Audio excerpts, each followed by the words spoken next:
ay di jàmbat tey lan moo ay tey ci à l'instar benn match boo xam ni Sirat war na ko def ak ASC Deggo bu Thiénaba mu nekk derby boo xam ni derby bu am solo la moo taxoon tey ñu ñëw fii fi nga xam ne mooy lieu de regroupement bu ASC Sirat bëggoon leen a jël benn reportage bu ndaw rek bu ko defee ñun déjà dañuy dugg ci match bi biñ ñëwee ci kër gi nag ñu ngi gis noonu ngeen gis suñu gannaaw joueurs yi ñu ngi décontracté wu ci seen kër président ñu fekk leen fi ñuy kaf ak ree ñuy ñaan yàlla nag nii ñu commencé image yi yàlla def ñu dugg ci ak kaf ak ree génn si ak kaf ak ree bu ko defee dañuy jàll seet quelques personnes yoo xam ni soit ay joueurs lañ wala ay membres dirigeants lañ ñu dëkk leen suñu micro waxtaan ak ñoom ñu wax ñu nan la ñuy waajale match bi nga xam ni moom la ñu war a seq ak ASC Deggo bu Thiénaba comme ni ñu amee habitude di ko wax aussi ñu koy relier en français et en wolof donc nous sommes ici aujourd'hui au lieu de regroupement de l'ASC Sirat de Thiénaba à l'instar du match qui va opposer l'ASC Sirat l'ASC Deggo. Donc c'est un derby, les enjeux du match sont dressés. Donc on peut dire que déjà les deux équipes sont déjà qualifiées parce que chacun a obtenu 2 victoires. Mais donc c'est un match pour la première place. Ils vont vraiment faire chacun essaie de son côté pour gagner, pour prendre la première place. C'est un derby qui va opposer donc 2 équipes de Thiénaba. C'est un match tant attendu par les supporters de tous bords. Donc pour le moment, nous allons passer, voir les joueurs, voir aussi le staff dirigeant, voir aussi les supporters. Qu'est-ce qu'ils pensent de ce match de cet après-midi qui va opposer l'ASC Sirat de Thiénaba et l'ASC Deggo de Thiénaba. Pour le moment, on va voir un membre de la direction ou bien voir un joueur qui va jouer aujourd'hui ou bien voir un supporter pour qu'il puisse nous parler du match qui est devant nous. Nous sommes devant Baytala Ndiaye qui est un des membres staff technique de l'équipe de Sirat. Donc nous allons recueillir ces réflexions, c'est-à-dire nous devons recueillir ce qu'il pense du match qui est devant nous, le derby entre l'ASC Deggo et l'ASC Sirat de Thiénaba. Qu'est-ce que vous pensez du match, Baytala? Tout d'abord, je vous remercie mon oncle. J'aimerais tout d'abord saluer tout le monde. Bon, aujourd'hui, le match, je pense qu'il n'y a pas de grand danger, vu que toutes les 2 équipes se sont déjà qualifiées pour les quarts de finale, si je ne me trompe pas. Donc, il n'y a pas de grand danger. Bon, tout ce que j'aimerais dire, c'est que techniquement, l'ASC Sirat est déjà prête. Pareillement pour l'ASC Deggo aussi, j'espère bien. Donc, tout ce qui reste à faire, c'est se préparer, aller au terrain, faire plaisir aux supporters et aussi à tous les joueurs aussi. Mais la question que je vais vous poser, Baytala, c'est que déjà, comme vous le dites dans vos propos, toutes les 2 équipes sont déjà qualifiées, mais il y a un enjeu de taille. Ouais. L'enjeu, c'est la première place que chacun veut tirer de son côté. Ouais. Et aussi l'enjeu, parce que c'est un derby entre 2 équipes qui habitent ensemble. Ouais. Donc, vous avez un appel à faire par rapport aux supporters et par rapport aux joueurs aussi pour le fair play. Ouais. Bon, d'après ce que j'ai vu pour les 2 équipes, bon, vu que je suis un peu du côté de l'ASC Sirat, je dirais plutôt que je fais confiance aux joueurs de l'ASC Sirat. Parce que d'après ce que j'ai vu, ces précédents matchs, les 2 précédents matchs, je peux être confiant et je peux dire que l'ASC Sirat est physiquement et techniquement prête à affronter l'ASC Deggo. Bon, je ne dirais pas que l'ASC Deggo aussi n'est pas en forme parce qu'elle a fait de grands pas avant d'arriver à ce niveau. Mais je dirais plutôt que l'ASC Sirat est un peu plus en forme d'après ce que j'ai vu. Donc ça c'est les paroles de Baytala, donc c'est les paroles de, je ne sais pas, d'un technicien ou bien d'un supporter de ASC Sirat. Donc nous allons passer voir pour le moment. Waaw, match bi ñu ngi koy préparer comme ni ñuy préparer yeneen match yëpp. Waaw, match bi nag ku ne dégg na ampleur bi mu am. Boo gisee loolu nag mooy ñaari ASC yu bokk dëkk wala ñu bokk koñ wala ñoo xam ne dañoo jigante lool mooy waral match bi am ampleur. mooy waral ñuy wax derby bi nag yaakaar naa ni ko nit ñi foogee ak ñi xamul derby ak liñ ciy jàpp mën na bañ a demee noonu bu ñu xoolee que ni ñun ñëpp ñoo bokk ndey ñoo bokk baay ASC Deggo ak ASC Sirat benn lañ joueurs yi doon joué fii ñoo joué fee tey loolu daal moom laa xam ni nit ñi nañ ci gën a bàyyi xel bu baax match bi nag ñun dinañ ko jël au sérieux dañ ko préparé comme ni ñu daan préparé yeneen match yëpp def nañ li ñu war a def lépp li ci des nag mooy ànd ak suñuy supporters dem football ci fair play gagné incha allah ñibbi si loolu daal lañ préparé wu pour l'instant. waaw en tant que joueur et capitaine de l'équipe ban message ngay lancé supporters yi nga xam ne ñoo nekk ci ginnaaw équipe bi par rapport ak fair play bi dem footballi match bi ci jàmm ak salaam ñibbi si ci jàmm ak salaam xam ne aussi victoire bu amee ak fu mu mën di amee Thiénaba lay ñibbi si ay doomi ndey ngeen football la et que c'est le sport qui va gagner. waaw boo gisee man maa ngi ciy wax chaque jour man ci laa dëkk di wax mais ñun moom ren yaakaar naa loolu moom ci lañ gën a insister sax parce que ASC Sirat chaque instant ñu ngi koy xaaree foo xam ni mën naa am sax du seen jukko wala boog ay leneen la daal affaire nawetaan la mais ñun moom chaque instant ñi ngi réunion ñi ngi waxtaan ñi ngi xool ba nga xam ni liy jëmale nawetaan kanam la ñuy wax mais du lu koy yàq waaw. ni message bi may jàllale nag ci ñaari ASC yëpp mooy ñu xam ne ñoo bokk ndey ñoo bokk baay match bi amul kenn loo ciy gagné lu dul victoire bu Deggo gagné ndam li du génn Thiénaba bu Sirat gagné ndam li du génn Thiénaba kon ñi xam ne ñoo bokk ndey ñoo bokk baay match bi ñun ñaar ñëpp génn nañ ba pare ku ci nekk qualifié nga li ñuy xool kay mooy derby sax li ñu naan derby la moo tax sax mu xaw am ampleur bi mais bu doon loolu du ko am mais daal li may lancé waa Deggo mooy ñi xam ne ñoo Sirat ñoo bokk ndey ñoo bokk baay te nawetaan dañoo war a fexe lu koy jëmale kanam mais pas lu koy arrêté di ko delloo ginnaaw fexe zone bi dem ku ne sa ASC jëm kanam mais tamit zone bi tamit avancé jëm kanam ASC yëpp ñu joxe un bon exemple daal ASC yi nga xam ni ñu ngi ñuy seetaan jël ji exemple bu baax loolu daal laay joxe ci un exemple boo xam ni. message boobu la Baye Serigne joxe mooy lancer un appel à tous les supporters ñu ñëw ci kaw fair play ak joueurs yi aussi ñu joué ko ci jàmm xam ne bu ndam amee Thiénaba lay duggaat Sirat lay dugg wala Deggo lay dugg biir Thiénaba Seck lay dugg ñooy àndaat duggaat biir Thiénaba kon ñu football ko ci fair play waaye dañuy continuer ñu ngeek quelques membres staff technique bi wala Serigne bi dañ lay laaj tuuti match bi nga jublu nan nga ko préparé ak nan nga ko xalaate.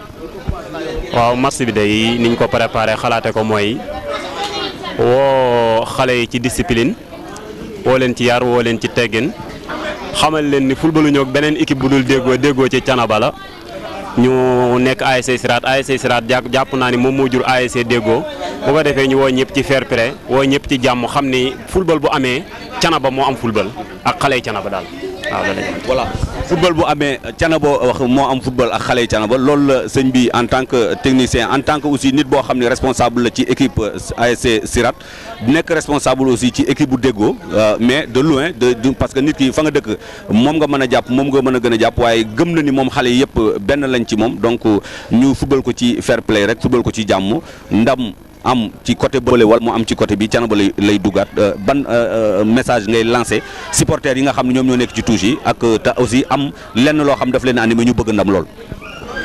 oh yomb na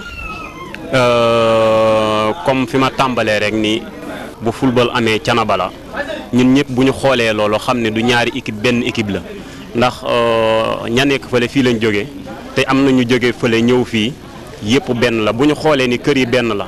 dëkk bi benn la njaboot gi benn la da ngay nekk ci kër sax gis koo xamante ni Sirat la kii Deggo ñu bokk nday ak baay bu ñu xoolee ci yooyu rek duñu indi benn coow daal duñu indi benn problème wax dëgg yàlla. jërëjëf sëñ bi donc ñu ngi lay ziar bu baax di la sant di kontaan aussi sa intervention bi nga def mu nekk intervention responsable ndam li Thiénaba lay dugg mu dugg Sirat wala mu dugg Deggo waa Thiénaba ñoom ñoo am ndam bu ko defee fair play bi moom foofu lay commencé loolu pour le moment lañ leen jëlal dañuy jàll nag ci benn technicien boo xam ne fekk nañ ko fi muy un grand footballeur di ñaan bu ko defee moom aussi ñu laaj ko par rapport dañuy dugg ak moom ci côté technique par rapport ak comparaison bi mu def ci nawetaanu Thiénaba par rapport aussi ak comparaison lan mooy atu Sirat lan mooy atu Deggo bu ko defee moom aussi mu defal ñu benn analyse bu ndaw. bi ñu ñëwee ci regroupement Sirat fekk nañ fii suñu benn mbokk fekk fi aussi vraiment koo xam ni ci terrain bi ba léegi mu ngi ci en tant que footballeur donc ñàkkul mu am ay connaissances techniques ci football dañ koy def tey mu jàngatal ñu xaj na équipe bu Sirat bu ko defee bu ñu demee de l'autre côté ASC Deggo dinañ fay gis ku ñu jàngatal aussi li nga xam ni moom mooy équipe bu Deggo waaye Serigne Modou dañ lay bàyyi nga nuyu téléspectateurs yi bu ko defee ñu doog a mën a dugg ci waxtaan bi. voilà téléspectateurs yëpp maa ngi leen di nuyu téléspectateurs yi senréseau.net bon di rafetlu donc jataay bi match am entre Sirat et Deggo mu nekk derby boo xamante ni maanaam match la ci biir bokk lu mel ni doon na rafet dëkk bi yëpp ñu fay jaar di wax ñuy wax ci seen xalaat ci match bi man nag je vais parler d'abord en tant que premier capitaine de l'ASC Sirat parce que équipe bi maa fi njëkk a nekk capitaine biñ koy sos mën naa ni ci ñi ko sos laa bokk. joué naa fi 2 ans ou bien 3 ans door fi jóge dem feneen d'abord fi may commencer mooy d'abord di wax ni match la comme tous les autres matchs quel que soit le résultat match bi mënul am lu dul 3 résultats soit Sirat gagné soit Deggo gagné soit ñu def match nul mënul weesu loolu ay bokk nañ ko football dans la sportivité dans le fair play parce que quel que soit le résultat ñooy wàññeekuwaat ñëw fii kon bu ci kenn li may ñaan mooy bu ci kenn def loo xam ne ëllëg da nga koy réccu mënul weesu lu dul match bu nekk gis nañ ko fi te fi muy mujj xam nañ ko dañooy àndaat dem ñooy àndaat ñëw d'abord daal li may njëkk a wax foofu lay commencer d'abord ci analyse bu match bi bon match la boo xam ni sincèrement ci d'après li ma jot a gis ci seen confrontation yi passé en général match lay doon boo xam ni physique bi mooy ëpp jeu bi parce que euphorie bi day bari trop ba nga xamante ni en général dañ koy manifester ci biir terrain bi moo tax équipe bi gën a calme bi ëpp sérénité en général mooy gagner match boobu waaw. léegi yow si en tant que ancien capitaine comme ni nga ko waxee bu ASC Sirat ASC Sirat je crois que sortie yi mu defagul yëpp yaa assisté nga ko yaa ngi assisté aussi seen entraînement individualité yi nekk ASC Sirat aussi yàlla def na xam nga ko ma lay poser benn question analyse technique ci côté Sirat pour yow bu ñu la waxoon lan mooy point fort ASC Sirat lan ngay wax. d'abord ASC Sirat su ma doon wax point fort am mooy c'est une équipe joueuse équipe la boo xam ne sur le plan technique am na ay individualité yu baax yoo xamante ne nii suñ fubalee mën nañu am dara aussi am na ay attaquants yoo xam ni am na sax attaquant laay wax boo xamante ni il est expérimenté à tout moment mën na def la différence muy Baye Serigne peut-être que su dee am ay différence ci ñaari équipes yi peut-être foofu la mën a jóge ci côté Baye Serigne parce que c'est un gars boo xamante ni xam naa ko yàgg nañ jouer xam naa ne à tout moment il peut faire la différence aussi équipe la boo xamante ni Sirat am na jeu am na ay xale yoo xam ni sur le plan technique mën nañoo fubal dama xamul nag est-ce que ak door gi ñuy door a fubal derby bi mel nii ak li ñuy door a monter est-ce que loolu def seen bopp ba entraver leen ba nga xamante ni ñu war a expérimenter woo dëgg exploiter seen jeu duñ ko mën a def mais je sais que ni sur le plan mental su fekkee am nañ mental bu fort je sais que ni dinañ def match bu baax match bi dina neex trop. voilà donc yaakaar naa ni comme yéen a ngi seen regroupement nekk ci dernier réglage yi du ñu def rek lu dul arrêté foofu ci moowu technicien boo xam ne en tant que joueur en tant que ancien capitaine bu ASC Sirat lim ñu wax léegi analyser ñu match bi joxe ay recommandations mu jàpp ni match bi bu ko xale yi yenuwul yaakaar naa ni match bu neex lay mën a nekk ndax souvent derby surtout ak xale yoo xam ni dañuy doog a monter senior day xaw a jafe gérer waaye nag ASC Sirat mu ngi compter ci joueurs yi nga xam ne moom la yore ñoom expérience lu ko demee ci Baye Serigne comme ni mu ko waxee léegi nekk seen mag nekk aussi un homme vraiment un joueur talentueux ñu ñaanal ko yàlla mu am expérience mu am aussi li ñu ko xamee ci moom mu nekk ci moom ba vraiment le jeu bi nga xam ni moom la supporters yi ak spectateurs yi nga xam ni football rek moom moo leen yóbbu ca terrain ba ñu mën a gis loolu ñu lay gërëm bu baax di la sant di joxante rendez-vous léegi ci kanam bu soobee yàlla ca terrain ba xaj na du ñàkk ñu jotaat la amaat ak yow ñëw quelques mots bu ko defee yaakaar naa ni loolu lañ leen jëlaloon fii ci ASC Sirat di joxe rendez-vous léegi ci kanam bu ko defee ñu bouger dem seeti ASC Deggo ndax waxtu wi mu ngi ñuy bëgg a dab Ndiame Gueye moo leen doon jëlal image yooyu avec caméraman Talla Sarr ànd aussi ci réglage bi ak cablage bi Bàcci Sarr kon à tout à l'heure leen ko dige woon sàng jóge nañ ci ASC Sirat bu Thiénaba ñëw dugg si ci fiefu ASC Deggo bu Thiénaba ñëw nag war a jël si seen i impression jël si seen i xalaat jël si laaj leen aussi naka la ñu préparé derby bi nga xam ni moom moo war a mën a am tey waaye yàlla def na nag bon dañu fekk ñoom ñuy waxtaan ci seen biir di def seen dernier réglage bu ko defee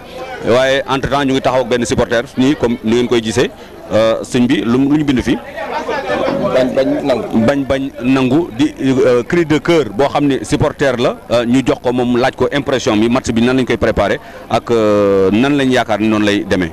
match bi daal ñoo ngi koy préparé aussi jàmm ak salaam ci barke Seydina Mohamed gañ a jàmm ak salaam xuloowuñ xeexuñu dañoo bëgg a dem am ndam ak jàmm ak salaam mu ndam gënee su ñun yàlla nañ ko yàlla defal ñu gañ ak jàmm 2 yu leer nañ ñëwaat ak jàmm ak salaam. score bi ñaata nga wax. 2 rek laa bëgg yu set wicc. 2-0 yu set wicc.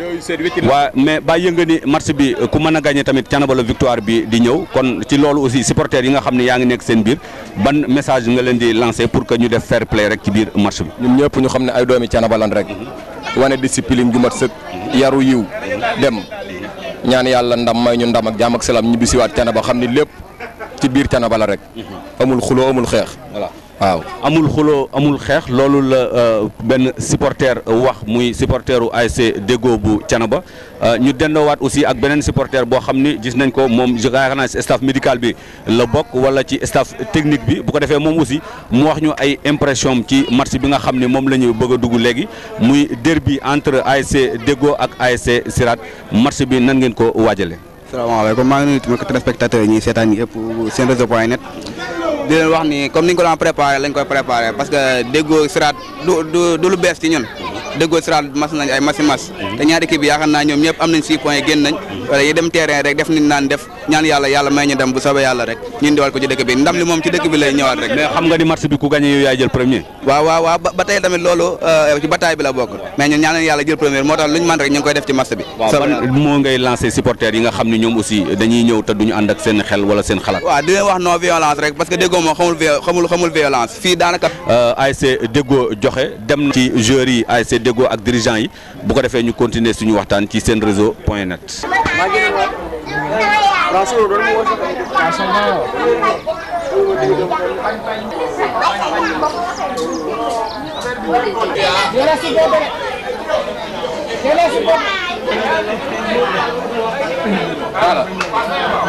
yéen a ngi gis benn image bu ñu leen di won noonu ñu def ASC Deggo finaliste 2009 final bi nag ñu leen di rappeler ni ASC Deggo ci boppam ASC Sirat la dajeloon muy final zonal 2009 ASC Deggo gagné woon ko ba jëloon coupe bi waaye ca déwén sa muy 2010 ginnaaw bi Sirat aussi dajewaat na ak ASC Deggo ci matchu poule Sirat yóbbu woon ndam li kon yaakaar naa ni su ma amee renseignement yu juste match tey bi moom mooy 3e match boo xam ni war nañoo daje ma koy tuddee label loolu tam bokk na ci li nga xam ni mooy enjeu match yi ñu ngi xàmmee ci image yooyu Mor Mboup xàmmee ci quelques personnes yoo xam ni fekk woon nañ final boobu ñu ñaan yàlla nag match bi dugg ci ak jàmm génn ci ak jàmm image yi ñu ngi ko jëlee ci regroupement ASC Deggo bu Thiénaba ko doon waxee bi ñëwee dañu fekk ASC Deggo ñoom ñuy préparé seen match ñu ngi noonu nag dugg nañ seen biir gisanti seen biir ba pare ñu génn noonu di waaje dem terrain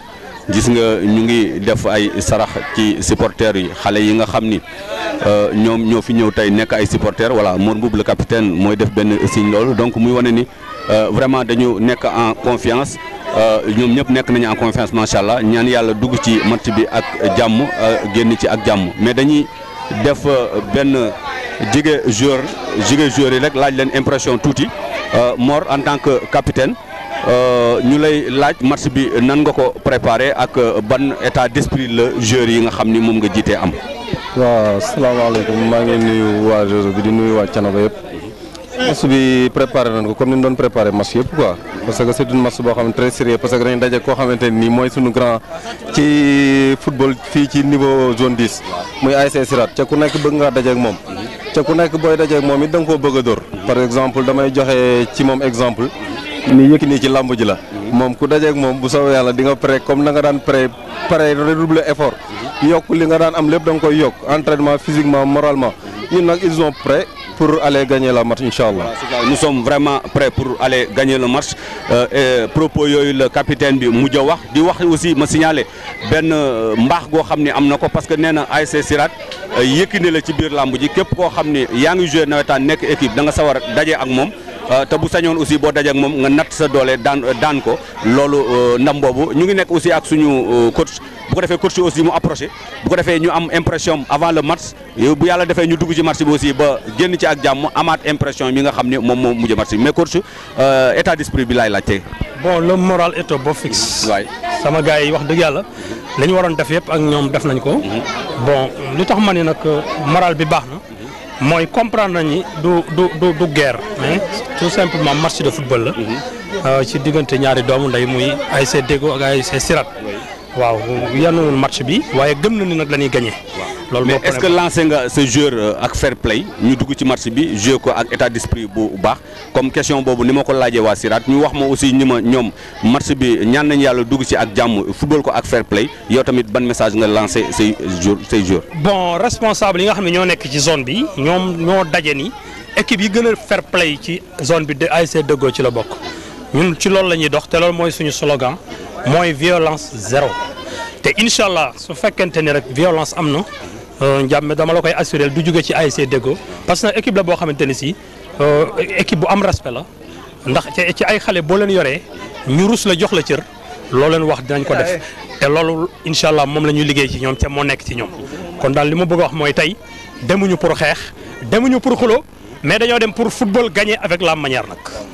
Football gagné avec la manière propos yooyu ce sont les propos du coach de l'entraîneur de l'ASC Deggo que nous venons d'entendre ces propos qui sont vraiment des propos de fair play et nous en réjouissons très fort et sur cela si nous pouvons avoir un membre ou bien un joueur qui peut nous faire des expressions en français pour qu'on puisse avoir une petite analyse comme on l'a fait de l'autre côté voilà c'est ça des propos en français s'il vous plaît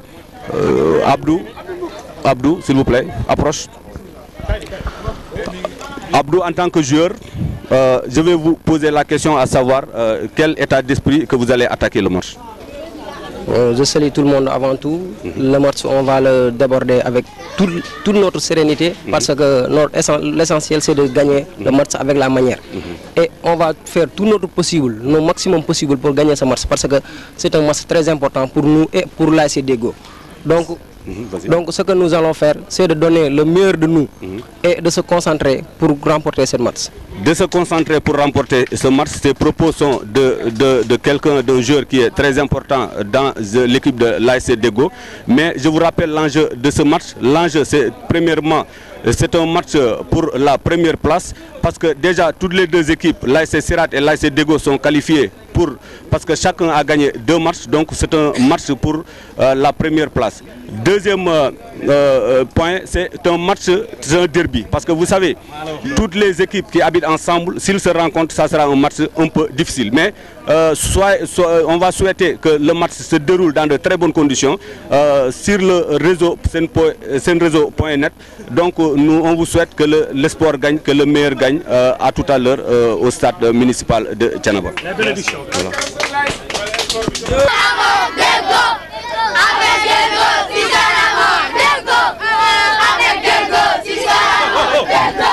Deggo avec Deggo jusqu'à la mort, ça c'est les propos des supporters, des jeunes supporters de l'ASC Deggo. Deggo ak Deggo ba kera ñun ñuy dee loolu la xale yi mujjee wax donc ñuy gis ñu tàllal seeni loxo noonu li ñuy ñaan rek mooy marché bi ñu dugg ceeg jàmm génn ceeg jàmm. Asalaamaaleykum.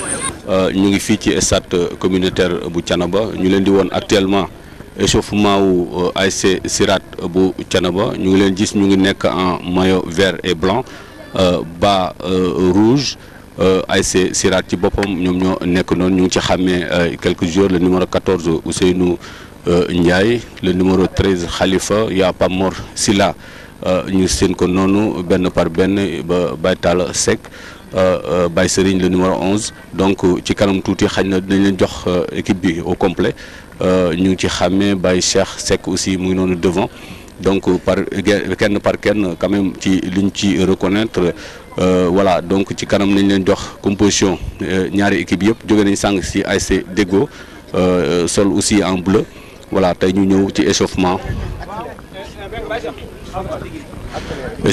ASC Sirat voilà comme niñ ko gis ñuy tàngalu échauffement nag mooy tàngalu bala ñu dugg ci biir match bi donc match bi am nañ yaakaar ne xaj na soreetul ci kanam tuuti dina war a mën a démarrer petit réglage ak truc yuy demee noonu bu ko defee kon ci kanam tuuti rek ñu gisee ko noonu on est en train de voir l'échauffement de l'ASC Sirat de Thiénaba qui prépare le match, le derby entre l'ASC Deggo de Thiénaba et l'ASC Sirat.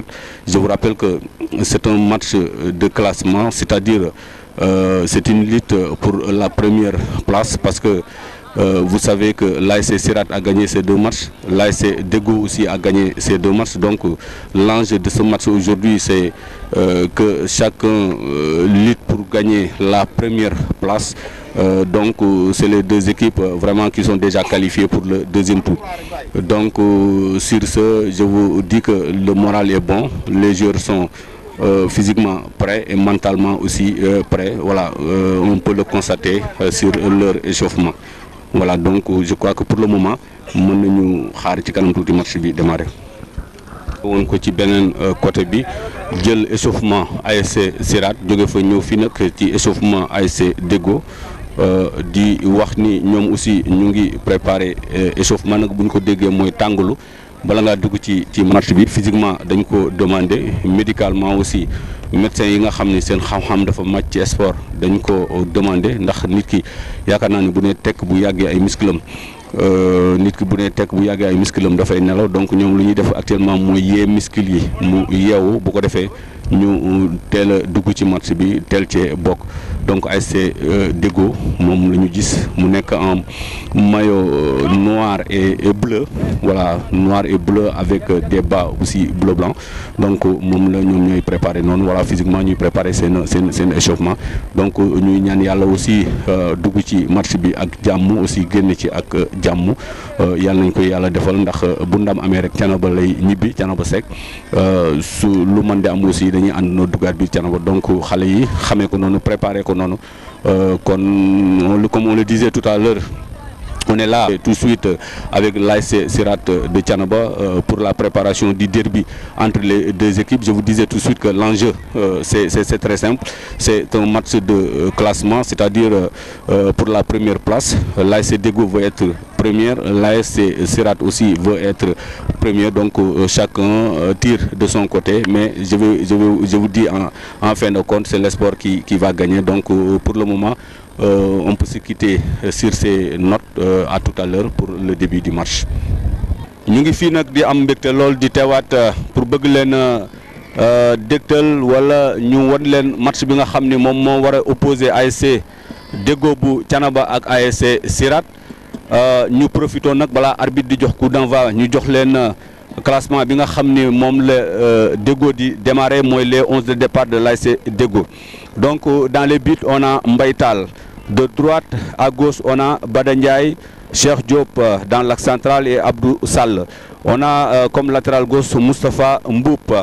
Comme le numéro 6 on a Mamadou Cissé. Voilà le coup d'envoi qui vient juste de démarrer, balle tirée par Mor Mboup dans les bras du gardien. Donc je vous disais qu'il y a Muntaga qui joue sur l'aile droite comme militaire excentré droite, il y a Mor Mboup comme capitaine le numéro 2, il y a Khalifa Tall qui joue comme excentré gauche, Baye Mor Dien qui joue comme le numéro 10 et Serigne Ndiaye qui joue comme 9 de pointe.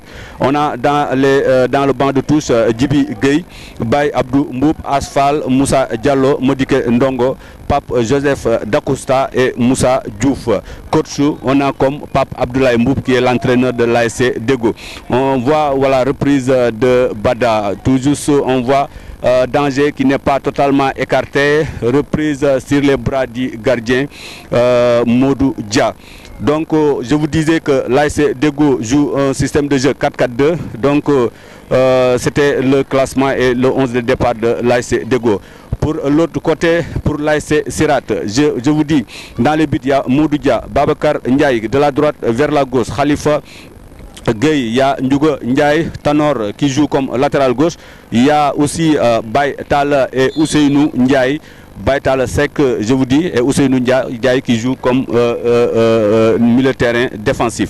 Il y a Pape Ndiaye qui joue comme milieu de terrain offensif. Excentré, on a Baïsering et Pape Mor Silla Ahmed Ndiaye qui joue comme pointe. Dans le banc de touche, on trouve Baïcher, le numéro 4, Sek, Baïcher Sek. Il y a Cheikh Fall, le numéro 18, Ibrahim Ndiaye, le numéro 8-12, Ibrahim Diop et SN Tala Diagne. Et on a comme coach Gore Ndiaye. Donc le match vient tout juste de démarrer. Il y a voilà, on voit que voilà, il y a un rythme combat, ballon dans les pieds de Pape Morsila qui rate l'occasion. Attention, ballon sur les pieds de, attention, crochet mené par Pamboub qui donne la balle. Attention, tête de Mor Mboub dans les bras du gardien Modou Dia. Dans les bras du gardien Modou Dia. Donc relance, attention, Ousseynou Ndiaye qui essaie de développer coup franc. Coup franc de Ousseynou Ndiaye. Coup franc de Ousseynou Ndiaye. Je vous rappelle que ici, à l'estade communautaire de Thiénaba, c'est un derby. C'est un derby. Voilà, on voit vraiment l'euphorie qui est derrière nous. Les supporters d'un côté à l'autre. Baïsering qui va essayer de manœuvrer son partenaire, qui essaie de centrer, qui garde la balle, qui trouve une solution. Attention, attention, toujours qui ne perd pas la balle, qui va essayer de centrer, qui donne une touche à qui? Le numéro 6 qui perd la balle. Attention, coup franc, coup franc. Coup franc, c'est dangereux. C'est dangereux. Il y a le numéro 3 de l'ASC Sirat Tanor qui est couché.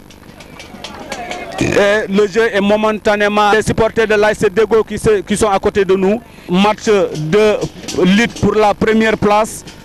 Actuellement, je vous dis que l'ASC Sirat a 6 points plus 3 et l'ASC Deggo a 6 points plus 2. Donc en cas de match nul, c'est l'ASC Sirat qui prend la première place. Et en cas de victoire aussi, il prend la première place. Et en cas de victoire de l'ASC Deggo aussi prend la première place. Actuellement, donc c'est une lutte pour la première place qualificative au deuxième tour. Et je vous rappelle que toutes les deux équipes sont déjà qualifiées. Toutes les deux équipes sont déjà qualifiées pour le second tour. Voilà, il y a un bon coup franc très intéressant. Un coup franc très intéressant contre l'ASC Deggo. Coup franc qui va être tiré par Pape Morsila qui s'élance. Pape Mor qui met dans la boîte, dans les bras du gardien. Dans les bras du gardien de l'ASC Deggo Mbaïtal. Dans les bras du gardien. C'était dangereux, mais plus de peur que de mal. Moki comme nous l'avons dit. Fille du stade communautaire, voilà, dans les pieds de qui? Attention,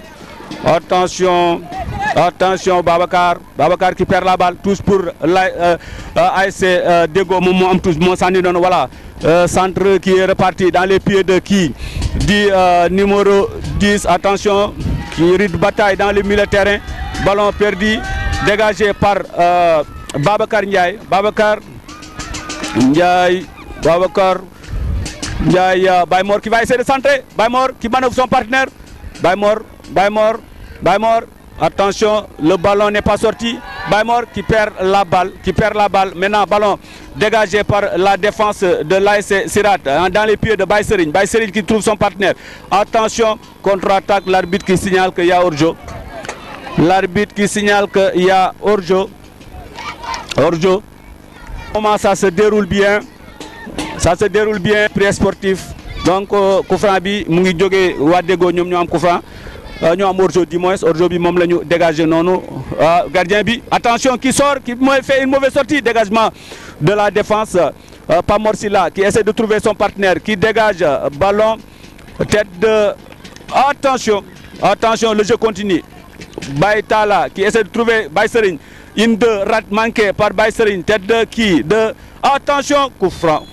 coup franc, coup franc, coup franc.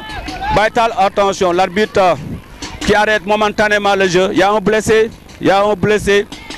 Je crois que c'est Babacar Ndiaye qui est blessé et qui se relève. Vraiment, coup franc, c'est Sirat de Thiénaba. Donc le match, coup franc, Pape Mor qui s'élance, qui va essayer de tirer, qui décroche un tir à côté, à côté, à côté, tir manqué, mais le jeu va continuer bientôt. Donc on assiste à un bon match. Ici au stade, à le stade communautaire de Thiénaba. Attention, 6 mètres dégagés par le gardien de but de l'ASC Deggo Baytal. Balle aérienne, attention, attention, voilà. Ballon pour les joueurs de l'ASC Deggo qui relance pour qui? Pour le milieu de terrain. Excentré dans les touches. Touche en faveur de l'ASC Deggo. Touche en faveur de l'ASC Deggo. Donc je vous dis que le jeu ne va pas tarder à recommencer, à continuer. Donc touche, une mauvaise touche. Mauvaise touche du latéral droit. Babacar, non, autant pour moi, Badanyay qui fait une mauvaise touche. Mauvaise touche. Donc pour le moment, touche pour l'ASC Sirat. Ballon pour Baïserine. Baïserine qui trouve Ousseinou.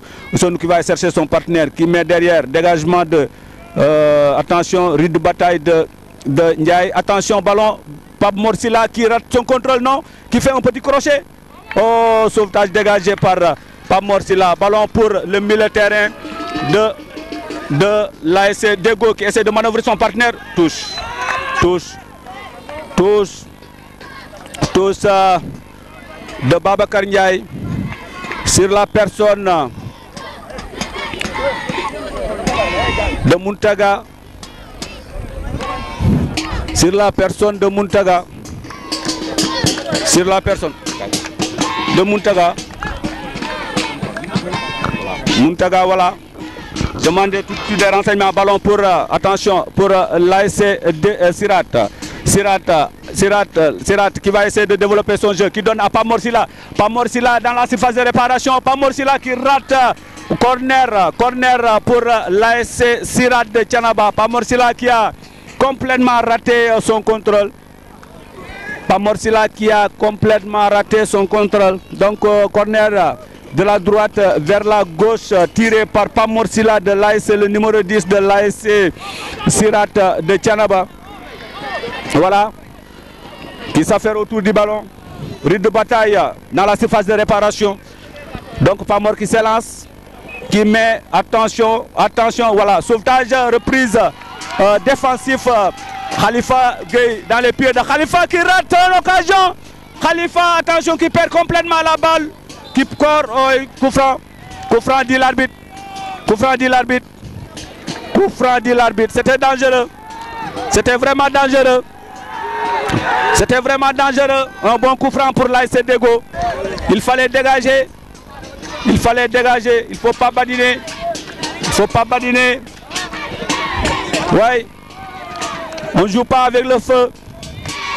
Il ne faut pas dire que Muntaga qui s'affaire autour du ballon me semble un bon tireur.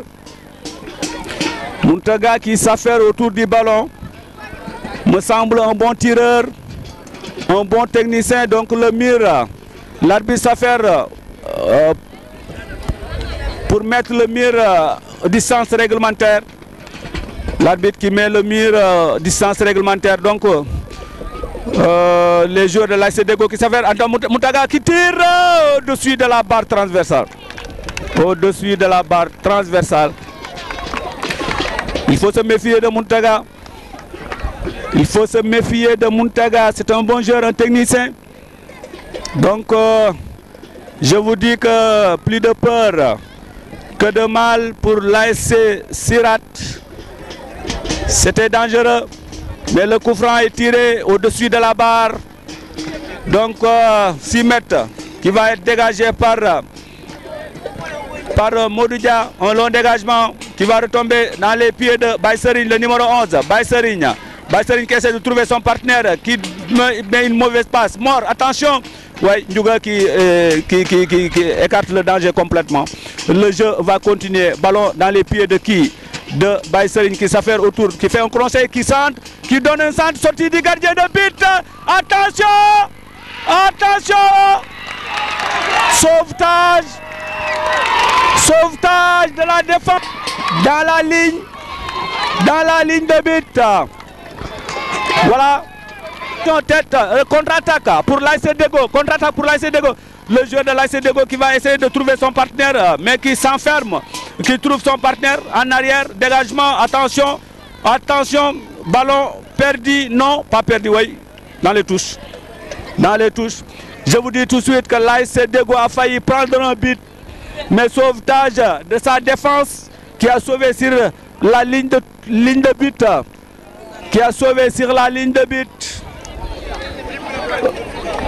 Heureusement pour l'AS Deggo et malheureusement pour l'AS Sirat. Mais c'est ainsi fait. Donc le jeu va continuer pour le moment. Le match 0 but partout. 0 but partout entre l'AS Sirat et l'AS Deggo.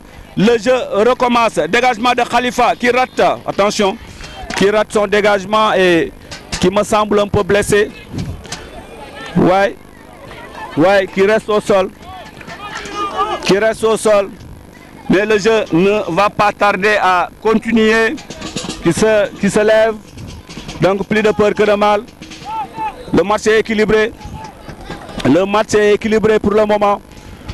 Ndiouga qui s'élance, qui met dans la boîte, dans les pieds de Baïserine. Ousseynou. Coup franc de Baïserine Silla. Coup franc de Baïserine Silla d'après l'arbitre. Donc, je vous dis que le jeu va continuer. Le jeu va continuer. Coup franc. Le gardien de but de l'AS Deggo, Mbaye Tall, qui s'affaire autour du ballon. En dehors de sa surface de réparation, qui dégage longuement, qui met dans la boîte. Attention, ballon pour Pape Morsila qui perd. Attention. Oh, ça c'est quoi? Ça c'est quoi? Touche pour l'AS Deggo. Touche ainsi fait dans la poitrine de Morsila. Et voilà, Baye Cheikh Baye Talla qui dégage en touche, en tête. Qui dégage en touche. Rite bataille au milieu de terrain. Rite bataille au milieu de terrain. Mbokk comme ni mu leen ko waxee match bi mu ngi continuer actuellement ci diggante AS Deggo dans la poitrine de Pape Morsila. Attention, le milieu de terrain de l'AS. Attention, voilà. Tous Mountaga. Tous Mountaga qui obtient une touche. Touche effectuée de la gauche vers la droite par l'AS Deggo, le latéral qui lance la balle dans les pieds de l'avant-centre de l'AS Deggo. Ballon dans les pieds de Baïserine. Baïserine qui manœuvre son partenaire, qui va essayer qui dégage, qui hors-jeu. Hors-jeu signalé par l'arbitre de touche. Voilà. Voilà, Ahmed Ndiaye qui était déjà élancé pour faire une course. Attention, ballon dans les pieds de qui? L'ailier de l'AS Deggo qui va essayer de manœuvrer le latéral qui manœuvre. Attention, qui plonge. Hein? Oui. Oui. Oui, coup franc pour l'AS Sirat parce que l'arbitre a dit que l'ailier, je ne sais pas, de l'AS Deggo a plongé. Ballon pour Mor Mboup. Mor dans les pieds de. Attention, déviation de Baye Mor qui dévie pour Mor Mboup, mais le ballon est sorti en touche ou bien en 6 mètres. Le ballon est sorti en 6 mètres. Baye Talla sec. Ballon pour le numéro 7 de l'AS Sirat, Baye Talla qui remet à qui va essayer de sortir, qui sort proprement la balle.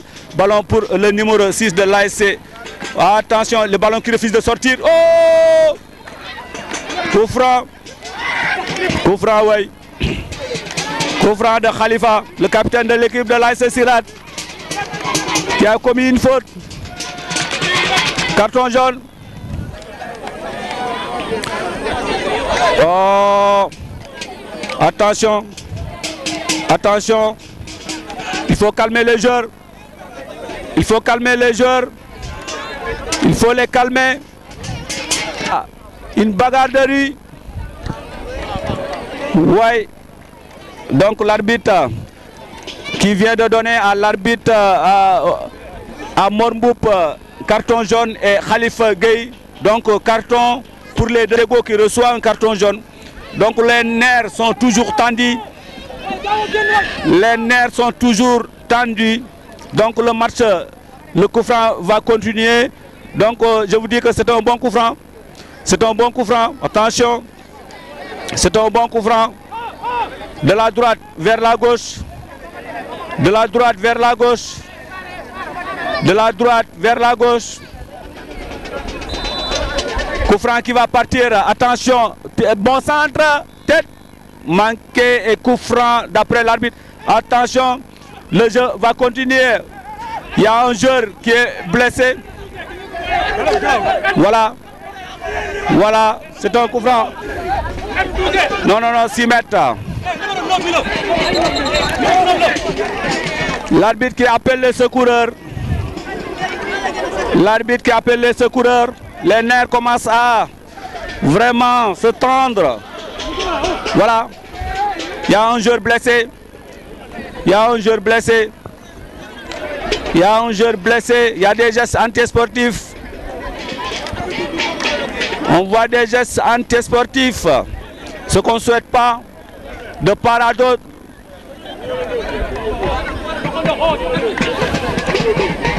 Qui sont sages derrière nous. Mais il y en a d'autres qui ne sont pas sages. L'arbitre de touche qui vient de signaler à l'arbitre central que le numéro 9 de l'AS Sirat, qui a donné un coup de poing au joueur de l'AS Déggo, c'est un constat qu'on vient de constater ici. Ça s'est passé à côté de nous, qui a appelé son arbitre central pour lui signaler qu'il y a le numéro 9, Ahmed Ndiaye de l'AS Sirat, qui a donné un coup de poing. Il faut se méfier. Parce que les arbitres sont là pour voir. Il faut se calmer, il faut jouer. Voilà pour le moment. Donc, je crois que je vais demander à mon caméraman que nous khar touti après le match nous démarrer. Qui borondé numéro 9, qui borondé AC le Déggo, qui borondé coup franc, qui borondé carton rouge. Voilà. Voilà. Comme nous le disons, si on fait le beaucoup de football, l'arbitre a une décision pour nous. Ahmed Ndiaye, arbitre, a un carton rouge pour nous gagner le terrain. Il a beaucoup de football. Voilà, il a donné un coup de poing et l'arbitre l'a sanctionné. Il a donné un carton rouge. Il a donné un carton rouge. Donc, on vient de voir l'expulsion de Ahmed Ndiaye sur carton rouge direct. L'arbitre l'a donné un carton rouge et il vient de sortir du terrain. Donc le match va continuer. L'AS Sirat 0 et l'AS Déggo 0. On joue actuellement premier mi-temps 0 but partout. C'est un bon match. Mais en général les derbys ça se passe comme ça. Les derbys ça se passe comme ça. C'est un bon match de football. Les nerfs sont tendus. Attention, crochet de Baïserine qui perd la balle et corner, qui obtient un corner. Là, c'est Sirat qui sont là, qui gèrent leur match. Il faut les gérer. Il faut gérer ce match. Donc, pour le moment, on joue à la faveur. Corner qui va partir. Attention, deuxième poteau, tête de bail. Oh, oui, coup franc. Coup franc. L'arbitre dit qu'il a poussé. Il a poussé de pas Morsila. L'arbitre nous dit qu'il a poussé de pas Morsila et il siffle un coup franc. Et le jeu ne va pas tarder à recommencer. Voilà. Voilà, on assiste à un bon match. À un bon match de football. Et je vous dis que les nerfs sont un peu tendus. À 0-0, c'est la qualif de l'AS Sirat. Bon, en fait, toutes les deux équipes sont déjà qualifiées, mais je vous dis à 0-0, c'est l'AS Sirat qui est premier. Parce qu'il a 6 points plus 3 et l'AS Déggo a 6 plus 2. Donc c'était l'enjeu. Chacun veut battre l'autre. C'est un derby. C'est un derby. Ah, ballon, attention. Rythme bataille aérienne. Le ballon dans l'axe central. Attention, hésitation de la défense. Coup franc. Coup franc. Coup franc sur Tanor. Coup franc sur Tanor. Le numéro 3. Khalifa qui donne à qui? À Pamor Sila. Pamor Sila qui va essayer de dribbler, qui dribble un partenaire. Pamor qui essaie de chercher son partenaire. Une deuxième personne. Attention, qui met une mauvaise passe pour son grand frère. Attention, voilà. Tanor qui va essayer de trouver une touche. Touche de Tanor. Touche pour Tanor Dimoes. Touche pour Tanor. Tanor qui donne la touche à Baïserine qui essaie de dribbler son partenaire. Attention. Voilà, coup franc contre Baïserine Sila. Coup franc contre Baïserine Sila qui va se passer de la gauche vers la droite. Coup franc de la gauche vers la droite. Et 0-0. 0-0 pour le moment. 0-0 pour le moment. Voilà. Coup franc qui va être tiré par Pamor Sila. De la gauche vers la droite. L'ASC Dego 0 et l'ASC Sirat 0. Voilà, coup franc qui va partir. Pamor qui s'élance, qui met dans la boîte. Attention, premier poteau rebond. Relance du gardien qui retient le ballon. Voilà, le gardien de l'ASC Dego Mbaïtal qui dégage et qui Khalifa qui se bat une bataille. Pamor Sila qui cherche son partenaire. À une touche de balle, largeur qui donne à qui? À Bada. Oh! Coup franc. Coup franc, Babacar Ndiaye qui a raté son contrôle. Babacar qui a raté son contrôle. Voilà. Et on voit que il y a coup franc sur Babacar Ndiaye. Babacar qui se tord de douleur. Coup franc, et c'est un bon coup franc. Hein. Je vous dis que c'est un bon coup franc pour l'ASC Sirat. C'est un bon coup franc, limite surface de réparation. Donc, le jeu de l'ASC Dego, Khalifa Tal, si je ne me trompe pas, on voit tout autour du terrain, les supporters sont partout. Un joueur blessé de l'autre côté du terrain. Ouais. Dans l'historique, je vous mets un peu dans le tympan du match. Je vous dis qu'en 2007, les deux coups francs, je vous dis, je vais rentrer un peu dans l'historique entre les deux équipes. Je vous dis qu'en 2007, les deux équipes s'étaient rencontrées, il y avait 0-0. En 2008, Sirat avait battu 2-1 à l'ASC Dego. Et en 2009, il y a aussi Sirat qui revient pour battre l'ASC Dego 1-0. Et la même année, en 2009, il y avait une finale zonale. Sirat Dego et Dego avait battu, donc Dego qui prend en 2009 sans revanche 2-1. Et 2010 et 2011, tous les deux équipes n'avaient pas participé. Centre de Baïserine. Baïserine, attention, le numéro 2. Oh, qui rate vraiment. Oui, Babacar. Babacar qui a arrêté son contrôle. Donc le jeu continue. Mor Mboupa qui essaie de trouver son partenaire. Mor qui tergiverse. Attention, mauvaise passe de Mor. Attention Khalifa. Attention, attention, le match continue. Oh, ça s'emballe. Rude bataille dans le milieu de terrain. Rude bataille dans le milieu de terrain. Rude bataille dans le milieu de terrain. Et je vous disais que 2010-2011, toutes les deux équipes n'avaient pas participé. Et 2012, voilà. On est là aujourd'hui en 2012. Entre les deux équipes, pour le moment, il y a 0 but partout. Pour le moment, il y a 0 but partout. Donc, coup franc qui va partir. Attention, attention, oui. Côté gauche, Muntaga, hors-jeu. Hors-jeu. Hors-jeu d'après l'arbitre. Voilà, le jeu continue. Le numéro 6 qui... Attention, tergiverse autour. Babacar qui donne à qui? Mormoup. Mormoup qui fait une mauvaise talonnade. Mormoup, attention, Baïserine. Oh, Baïserine, oh, le numéro 6. Baï, Ndiaye qui met à côté. Oh, Pam Ndiaye. Pam Ndiaye. Pam Ndiaye, c'était vraiment facile. Pam Ndiaye devant les buts. Seul, il met le ballon au-dessus de la barre. C'était plus difficile de rater cette occasion que de le marquer. Pam Ndiaye, il ne se retrouve même pas devant le but. Belle sortie. devant le but seul, un contre le gardien, il met le ballon au-dessus de la transversale. C'est du jamais vu. C'est du jamais vu ici. Oui, c'est du jamais vu. Mais on vient de le voir. On vient de le voir, c'est la pression. Attention, ballon pour l'ASC Deggo. L'ASC Deggo.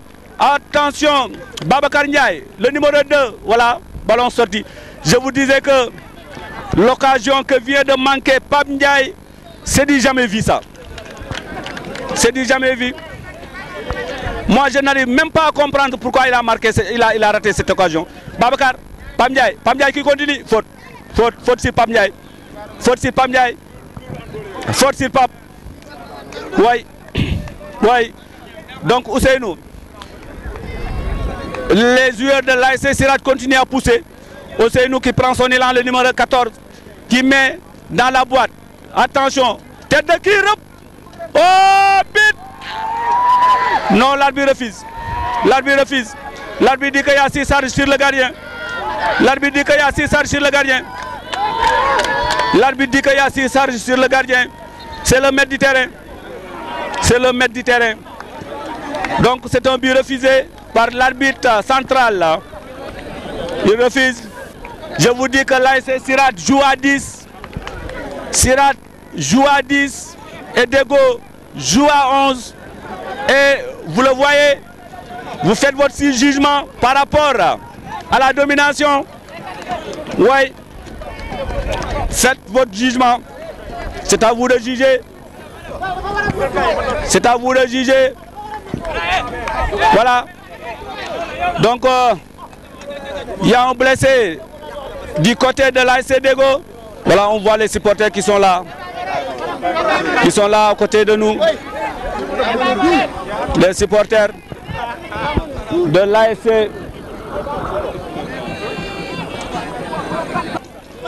Tala Diagne, et on a comme coach Gore Ndiaye. Voilà, il y a le staff technique qui est derrière nous aussi. On les voit ici, un peu crispés. 0-0. Les matchs, il a jugé que le joueur a si chargé le gardien de but. Voilà, le jeu continue de la tête de Muntaga. Attention, Ndiouga qui dégage l'axe central, tête de Mormboup. Ndiouga toujours qui va essayer de dégager. Catastrophe. Attention, ballon dans les pieds. Dégagé, longue transversale pour le militaire excentré droite. Finalement, qui perd la balle. Et le ballon sort. Le ballon sort. Voilà. L'idée était bonne. Je crois. Voilà. Voilà, le match continue. Le match continue, donc 0-0 pour le moment. Ballon dégagé dans les pieds de Pamor. Pamor qui remet dans l'axe. Tête de Baïserine qui manque la tête. Oui.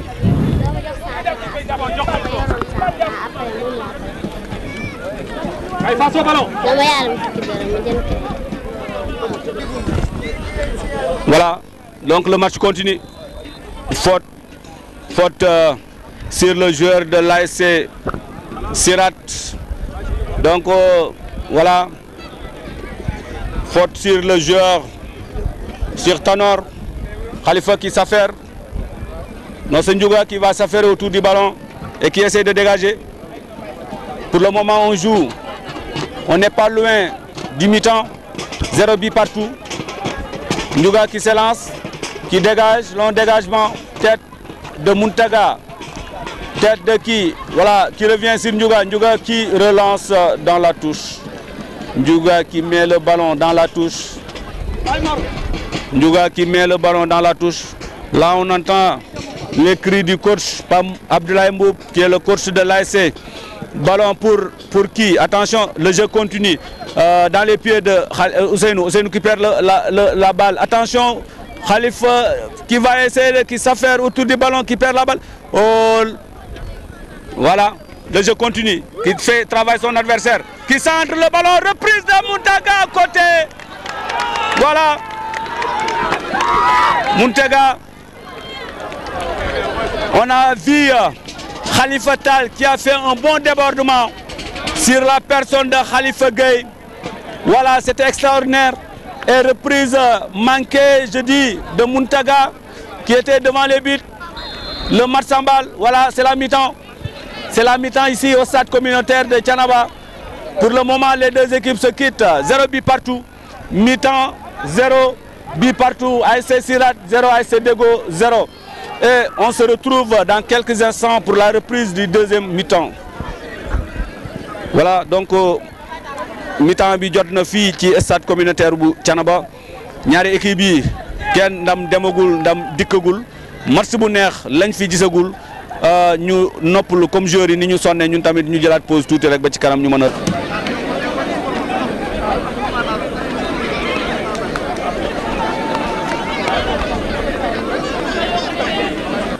Vous voyez, c'est un enjeu. Le match Sirat, l'ASC Deggo, c'est un grand enjeu.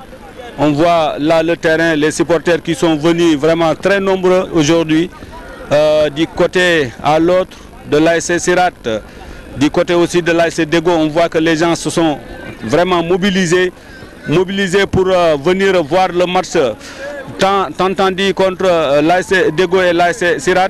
Et je vous dis, on est pour le moment pendant la mi-temps et 0 but partout pour l'ASC Deggo et l'ASC Sirat. Et je vous dis aussi que je vous rappelle que l'ASC Sirat joue à 10 et l'ASC Deggo joue à 11.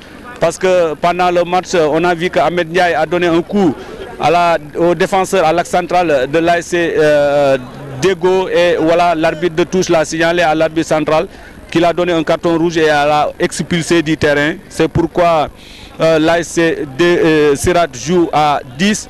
Et je profite de l'occasion pour remercier tous les fans personnels. Je remercie tous les fans du réseau Senreseau.net et tous les fans de Ndiamé Gueye qui sont vraiment contents, qui ménagent aucun effort à chaque fois de me donner des encouragements et des remerciements pour le match. Ci loolu may profito di gërëm vraiment mbokk yi nga xam ni kontaan nañ trop ci reportage yi nga xam ni moom lay def ci match yi di ci kontaan lool di ma encourager chaque jour di wax ni kontaan nañ ci te dañ koy seetaan dañ koy déglu ñii match bi football bi ci boppam mooy tax ñu déglu ko wala ñu seetaan ko ñii reportage bi nga xam ni moom lay def moo leen saf wala moo leen intéressé ci loolu may passer un clin d'œil à toutes les personnes de près ou de loin.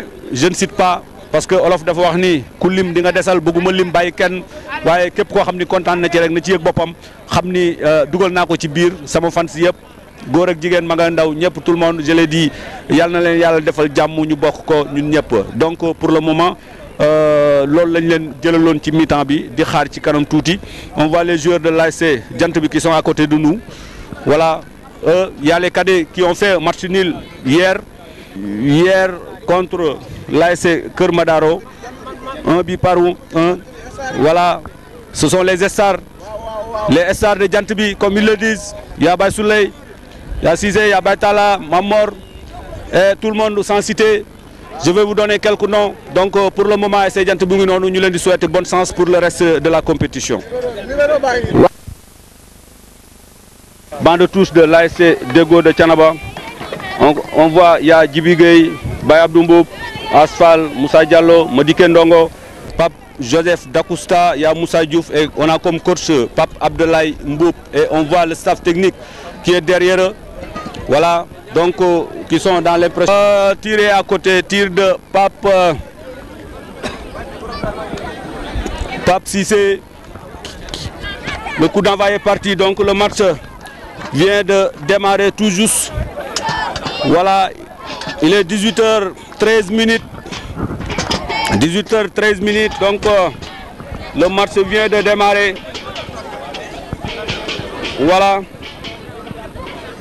Voilà, donc on aperçoit tout de suite un ancien joueur navétane de l'ASC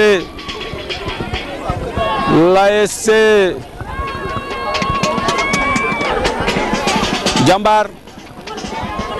On a joué ensemble, Babacar Diop, qui était en voyage, qui vient tout juste d'arriver. Donc le match continue, touche. Donc vous entendez les supporters. Vous entendez les supporters de l'ASC Deggo qui sont derrière nous. Le match continue, donc attention. Ballon pour qui? Muntaga qui se bat sur le côté gauche et qui met la balle en touche. Donc touche pour l'ASC Deggo de Thiénaba. Je vous dis que le match vient tout juste de démarrer. et l'ASC Sirat 0, l'ASC